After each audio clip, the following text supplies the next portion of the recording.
So welcome everyone to the first of many literary and art festival, Poetry on the Patio. Hope the volume is okay. Can everyone hear me? The Mohan family is here presenting this in memory of Dr. H. Mohan and to celebrate the Sacred Bilingual Journal book. What an honor it is for me to be here. My name is Poonam Alik Shah. I do look familiar, then you must be following Dr. Meenakshi Mohan on her Facebook page. She and I recently did an interview for Women of Washington that just aired last weekend. So more information about that if you're interested. Tonight, she has organized and put together this lovely event for us. So a little bit about her. Dr. Meenakshi Mohan is a scholar, freelance writer, art critic, reviewer, children's writer, painter, poet. She's received an Award of Excellence for Literacy from the International Foundation Writer Circle in 2021, and an award for her art and literacy from the Sacred Bilingual Journal, which is published in Pittsburgh. Her book reviews, art criticism, interviews, and poems regularly appear in many pamphlets and journals. And tonight, you're going to hear excerpts from all of these famous local and all national poets. Accompanied around us in this beautiful setting, you can see all this artwork, and we're going to hear from those talented artists later. All of this handpicked, arranged, organized by Dr. Mohan. So we would like to extend welcome to our chief guest. If you would like to stand up. And guest of honors, as I announce your name. Our chief guest is Sri Anurag Sharma, founder and editor-in-chief of Sacred Bilingual Journal. And we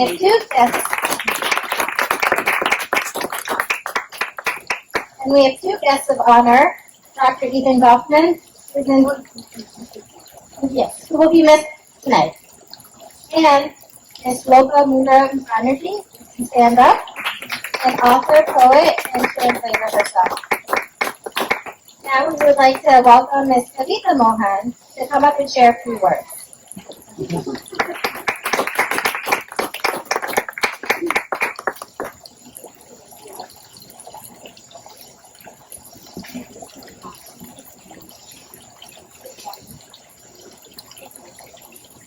Good evening, everyone. Thank you all for being here. It is an honor to stand before you tonight to speak about my father, Dr. H. Mohan, a man whose life was a masterclass in pursuing knowledge, embracing the arts, and living with love. But before I speak about my father, I'd like to take a moment to recognize my mother and her extraordinary effort in bringing this beautiful evening to life. Tonight's event is not only her tribute to my father, but it is also a reflection of her lifelong passion for the arts and her deep, unwavering love for him. My father was a scientist who shaped national policy, a poet who wrote with soul in 3 languages, and a leader whose vision touched industries and institutions alike. But to me, he was simply my papa, a man who recited poetry late into the evening in his office, who taught me the elegance of a well-turned phrase, the enduring power of literature, and the rigor of a well-reasoned verse. He was an avid reader, a powerful and eloquent speaker, and had the most exquisite penmanship. He was born in Aligarh, India, and from the very beginning, brilliance seemed to follow him. A published author at 8, a top student, a debater, a scholar, his early life was a prelude to a career that would span continents and disciplines. He possessed a commanding knowledge of subjects ranging from literature and world religions to history and politics. From the FDA to the White House, from Baxter to Boston Scientific, he left behind not just policies and patents, but a legacy of integrity, excellence, and curiosity. But what made him extraordinary wasn't just his resume, it was his humanity. He held a PhD in physics, yet he often said that there was only a fine line between physics and poetry. He could quote Khalid and Dylan Thomas in the same breath. And he collected fountain pens and rare books not for prestige, but for the joy and the knowledge. He was a connoisseur of ideas and cuisine, and a traveler of both the world and the mind. Above all, he was devoted to his family, to my remarkable mother, to me and to my brother, my husband Shantanu, to his grandson Anand,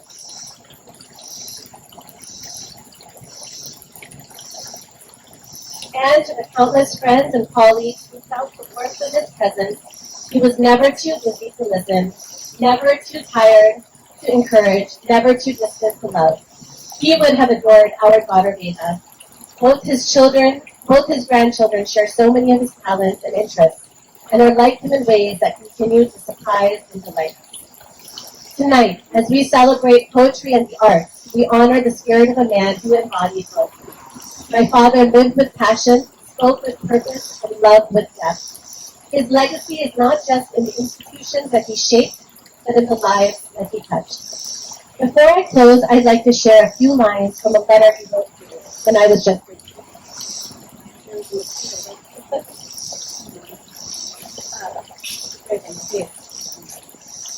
There is much that you will know in life. There is more that you will not understand. Learn to feel what you cannot comprehend. Reason alone can be painful, because at the core of all knowledge is knowledge of one's ignorance. If reason is your only medium of perception, at some level of analysis it will be ineffective. At that point, you may become totally disenchanted with it, or you may think that reason alone defines the boundaries of existence. In both cases, you will be wrong. Therefore, analyze, but also accept, think, but also feel. In this world increasingly driven by technology, poetry and the arts remind us of beauty that cannot be measured, the truths that cannot be coded, and the emotions that make us human. They offer us not just escape, but insight. My father understood this and lived it. My mother continues to exemplify it. Together, they have taught me that the most enduring legacies are not those of accolades or achievements, but of wisdom shared, love given, and beauty created. Thank you all for being here and sharing in that vision tonight. My father would have cherished this gathering, and he would have had his own poetry ready for it. Thank you.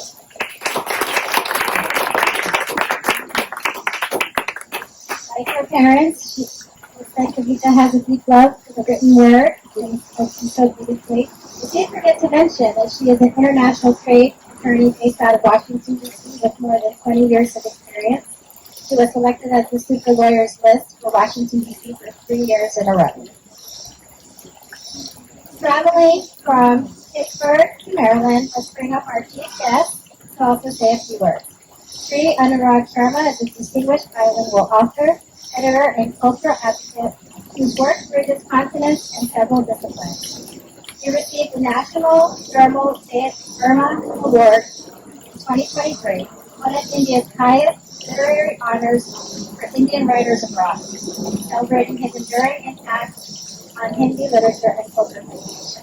Please come on up.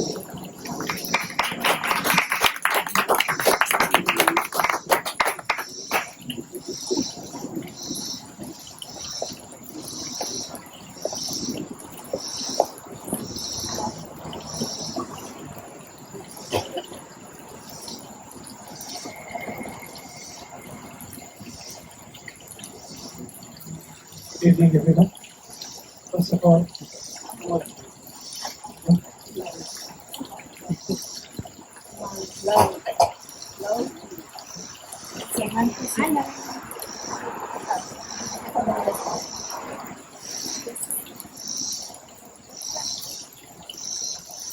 my sincere thanks. My sincere thanks to Meenakshi ji for hosting this beautiful event. And I was hearing about Dr. Kshitij Mohan and that I read about him earlier. And from childhood, I have a special admiration for people who think. And somehow, in many areas, people see science as a different discipline than arts, and like two different sides of the elect.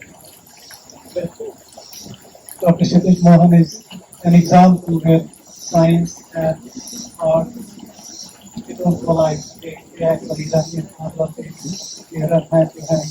poetic truth is not something different from scientific facts. So, remembering him, and thank you all. I'm a man of the words. I'm not like, especially surrounded by so very well-known personalities in science and art group. I feel very humble.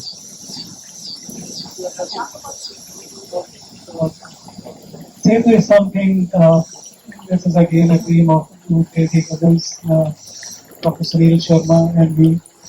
We both started this 9 years back, and it's surprising that a monthly journal in two languages, two independent editions in Hindi and English. We didn't even realize we completed 9 years while studying that. And this all happened, in fact, some of our authors are present here in Hindi and in English both. Even not he's not here, but still I see many. So again, yeah, thanks everyone. We are running that journal. This is mainly building a bridge, one word at a time. It's like we are trying to compile words from different continents, different languages, and all these great people who are around the world. So you are all welcome to join Setu and contribute. Your literary contributions are all welcome.